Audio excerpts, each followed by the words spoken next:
नमस्कार दोस्तों, आज हम जानेंगे पैरामीशियम नामक एक सूक्ष्म जीव जिसमें बाइनरी फ्यूजन पाया जाता है। बाइनरी फ्यूजन यानी अगर हम कहें तो इसको हम कहते हैं द्विविभाजन।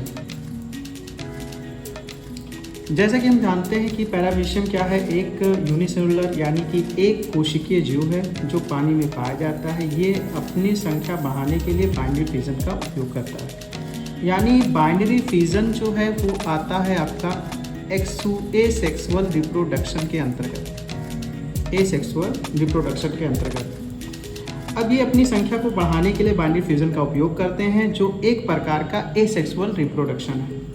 अगर हम बात करें बाइनरी फ्यूजन का मतलब क्या है, तो इसका मतलब कि एक कोशिका दो बराबर भागों में क्या हो, टूट जाए। दो बराबर भागों में टूट जाए। जैसा कि आप ये देख रहे हैं, फिगर मैंने पहले ही बना लिया है, ठीक है। तो इसमें एक कोशिका क्या होती है, दो बराबर भागों में बढ़ जाती है। यानी एक पेरेंट पैरामीशिया दो डॉटर पैरामीशिया में बदल जाते हैं। अगर हम बात करें तो इनमें जो इनका न्यूक्लियस है, यानी अगर हम कहें तो इसमें एक मैक्रो न्यूक्लियस होता है और एक माइक्रो न्यूक्लियस होता है। तो माइक्रो न्यूक्लियस छोटा होता है और मैक्रो न्यूक्लियस बड़ा होता है। इन्हीं में विभाजन स्टार्ट होता है।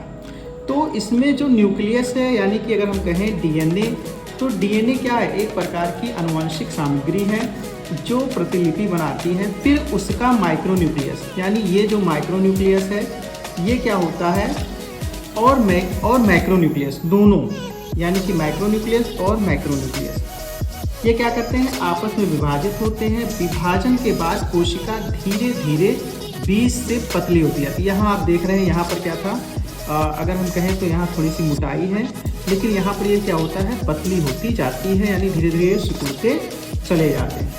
और अंत में ये सिकुड़ने के बाद ये होता क्या है, पैरामीशियम जो है खाना कुछ घंटों के लिए अगर हम कहें तो ये फीडिंग करना बंद कर देता है और धीरे धीरे क्या होता है, पतला होता चला जाता है। और पतला होने के बाद ये कुछ घंटों बाद टूट कर दो भागों में टूट जाता है। अगर हम बाइनरी फ्यूजन की बात करें तो पैरामीशियम में ये जो पैरामीशियम है अपनी संख्या को बढ़ाने के लिए बाइनरी फ्यूजन करते हैं। किसके लिए, संख्या को बढ़ाने के लिए। यानी एक पैरामीशियम दो में कन्वर्ट हो रहा है, ठीक है। और फिर आगे चलकर यही फिर क्या होंगे, ये भी सेम प्रोसेस करेंगे। ऐसे ऐसे करके ये क्या करेंगे, अपना लगातार जनसंख्या बढ़ाते चले जाएंगे। और ये हमारा था टॉपिक बाइनरी फ्यूजन इन पैरामीशियम। अगर हम बात करें तो बाइनरी फ्यूजन हमारा अमीबा में भी पाया जाता है, यूग्लिना में भी पाया जाता है, इनमें भी पाया जाता है। इनके बाइनरी फ्यूजन की तो इसमें बस ओवरऑल यही होता है कि ये इसमें जो आपके माइक्रो न्यूक्लियस है, मैक्रो न्यूक्लियस है, ये क्या होते हैं, दो बराबर भागों में बढ़ जाते हैं और बढ़ने के बाद दो डॉटर पैरामीशिया में कन्वर्ट हो जाते हैं। ये था हमारा द्विविभाजन पैरामीशिया, और ये किसके अंतर्गत आता है, एसेक्सुअल रिप्रोडक्शन के अंतर्गत। ये लेक्चर नंबर हमारा 2 था।